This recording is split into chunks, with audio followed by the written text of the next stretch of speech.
Nous sommes actuellement en train de fabriquer donc, les médailles qui seront remises aux athlètes.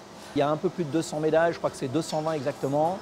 Il y a 10 ou 15 000 pins et 200 produits VIP pour les autorités. L'opérateur qui est ici numérise toutes les données de manière à ce qu'ensuite on puisse alimenter une fraise qui utilisera les données qu'on lui injectera pour pouvoir graver la face et le revers de la médaille. Donc une gravure en négatif dans l'outillage de manière à ensuite avoir la pièce en positif. Pardon. Donc ici on a donc la matrice donc avec la partie face, la partie revers. Nous avons donc ici ce que nous appelons des flancs. Donc la partie de métal, donc le bronze florentin qui est là est débité en flanc. L'opération va consister à positionner le flanc sur la matrice qui est montée sur la presse d'estampage pour obtenir la médaille qui sortira de cette façon-là. Donc on a bien la face et le revers. Pour arriver à cette étape-là, on a 3 passes successives. Une passe où on frappe à 500 tonnes de pression, une seconde à 600 tonnes de pression et la troisième passe où on est à 800 tonnes de pression. Et ces passes successives permettent de faire monter le relief et d'aller chercher donc toutes les parties du modelé que l'on a et sur la face et sur le revers. Il y a un côté très artisanal où vous avez l'ancien qui côtoie le moderne.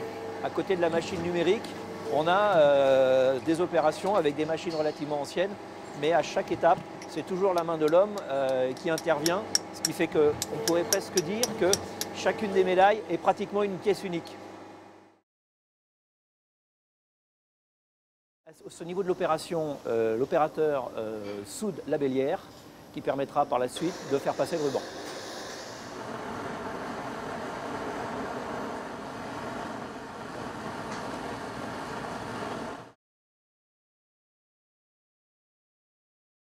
À cette étape, on a une opération de sablage, c'est-à-dire que la médaille va passer sur cette machine-là ou par un microbillage.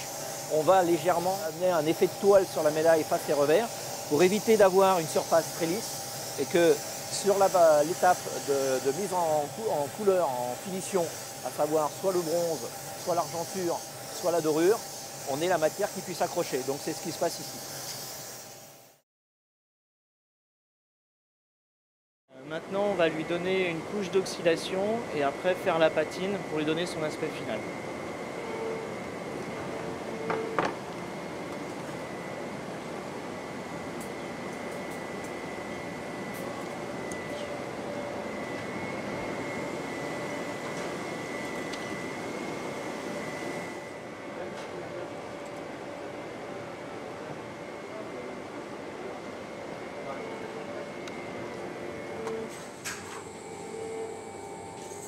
Cette opération, donc chaque médaille va la recevoir et dans le cas présent, on est sur une série de 200 pièces, donc toutes les médailles, une par une, passeront sur cette opération-là.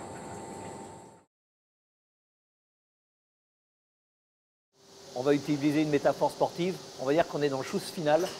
La médaille, donc on a vu, elle a été frappée, elle a été tournée, elle est passée dans l'atelier de Galvano. On a donc une médaille qui est maintenant une médaille de bronze. Donc il lui manque la petite touche de couleur. Donc à partir de maintenant, lorsqu'on en arrive là, la couleur est déposée donc, par l'opérateur.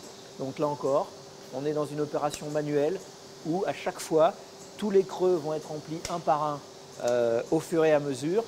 Et lorsque cette opération sera terminée, on rajoutera le ruban et la médaille pourra ensuite, en attendant de garnir le cou de nos futurs vainqueurs, donc aura terminé, je dirais, son chemin.